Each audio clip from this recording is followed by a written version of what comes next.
ഏറ്റെടുക്കാൻ ആളില്ലാത്തതും നിരാലംബരുമായ തിരുവനന്തപുരം മെഡിക്കൽ കോളേജിലെ അന്തേവാസികൾ ഇനി അനാഥരല്ല. ചികിത്സ പൂർത്തിയാക്കിയെങ്കിലും മടങ്ങിപ്പോകാൻ ഇടമില്ലാത്തവർക്ക് തണലൊരുക്കുകയാണ് സാമൂഹ്യനീതി വകുപ്പ്. കിടപ്പ് രോഗികൾ ഉൾപ്പെടെ 25 പേർക്ക് ഇനി പത്തനാപുരം ഗാന്ധി ഭവൻ സ്വന്തം വീടാകും. മന്ത്രി ആർ ബിന്ദു നേരിട്ടെത്തിയാണ് ഇവരെ ഗാന്ധി ഭവനിലേക്ക് യാത്രയാക്കിയത്.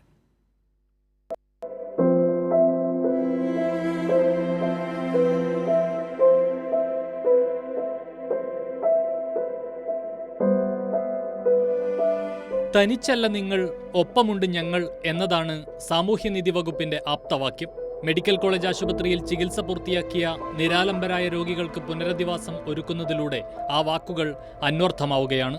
കിടപ്പ് രോഗികളായ 13 പേരുൾപ്പെടെ അനാഥരായ 25 പേർക്കാണ് പത്തനാപുരം ഗാന്ധി ഭവൻ തണലൊരുക്കുന്നത്. കഴിഞ്ഞ വർഷം 18 പേരെ ഗാന്ധി ഭവൻ ഏറ്റെടുത്തിരുന്നു. പലരും സ്വന്തം വീടും നാടും പേരും പോലും ഓർമ്മയില്ലാത്തവരാണ്. എന്നാൽ കുട്ടികൾ മുതൽ വയോജനങ്ങൾ വരെ ഒരുമിച്ച് ജീവിക്കുന്ന ഗാന്ധി ഭവനിൽ ഒരു കൂട്ടുകുടുംബത്തിന്റെ അന്തരീക്ഷമാണ്. ഇനി അനാഥരല്ലെന്നും തങ്ങൾക്കിനി എല്ലാവരുമുണ്ടെന്നും പറയുമ്പോൾ ചിലർ അറിയാതെ വിതുമ്പി. ഞങ്ങൾ ആരുമില്ലാത്തവരാണല്ലോ, ഇപ്പോഴും ഞങ്ങൾക്ക് എല്ലാവരും ഉണ്ട്. ഞങ്ങൾക്ക് അച്ഛനുണ്ട്, അമ്മയുണ്ട്, സഹോദരങ്ങളുണ്ട്, സ്നേഹിതരുണ്ട്. എല്ലാവരും ഇപ്പോഴും ഞങ്ങൾക്കുണ്ട്.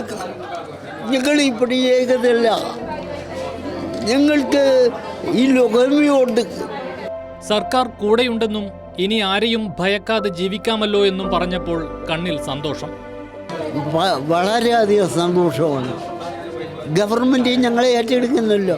ഞങ്ങൾക്ക് അച്ഛനും അമ്മയും ഉണ്ടാവുകയല്ലോ. ഇനി ഞങ്ങൾ ആരെയും ഭയക്കണം.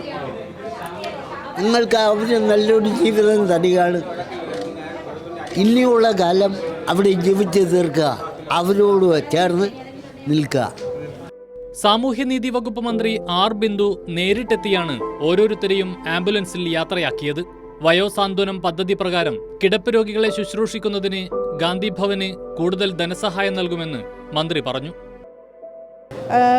സാമൂഹ്യനീതി വകുപ്പിൻ്റെ വയോരക്ഷാ പദ്ധതി പ്രകാരം ഇവരെ ഇവിടെ നിന്ന് ട്രാൻസ്പോർട്ട് ചെയ്യുന്നതിനും ആവശ്യമായ ഭക്ഷണം അങ്ങനെയുള്ള അത്യാവശ്യ കാര്യങ്ങൾ ചെയ്തു കൊടുക്കാനുമുള്ള ധനസഹായം, ചെറിയ ഒരു ധനസഹായം ഗാന്ധി ഭവന് നൽകുന്നുണ്ട്. ഈ വർഷം മുതൽ വയോസാന്ത്വനം എന്ന പദ്ധതിയിൽ ഗാന്ധി ഭവനെ ഉൾപ്പെടുത്തിയിട്ടുണ്ട്. ആ പദ്ധതി പ്രകാരം ശയ്യാവലംബികളായിട്ടുള്ള വയോജനങ്ങളെ ശുശ്രൂഷിക്കുന്നതിന് സർക്കാരിൻ്റെ ധനസഹായം ഗാന്ധി ഭവന് ലഭിക്കും. ബന്ധുക്കൾ ഏറ്റെടുക്കാതെയും ബന്ധുക്കളെക്കുറിച്ച് അറിയാതെയും സർക്കാർ ആശുപത്രിയിൽ കഴിയുന്ന രോഗികൾക്കാണ് സംസ്ഥാന സർക്കാരും സാമൂഹ്യനീതി വകുപ്പും കരുതലിന്റെ കൈത്താങ്ങാകുന്നത്. ഇത്തരം പുനരധിവാസ പദ്ധതികളിലൂടെ ഭൂമിയിൽ ആരും ഒറ്റയ്ക്കല്ലെന്ന സന്ദേശം കൂടിയാണ് സാമൂഹ്യനീതി വകുപ്പ് നൽകുന്നത്. കൈരളി ന്യൂസ്, തിരുവനന്തപുരം.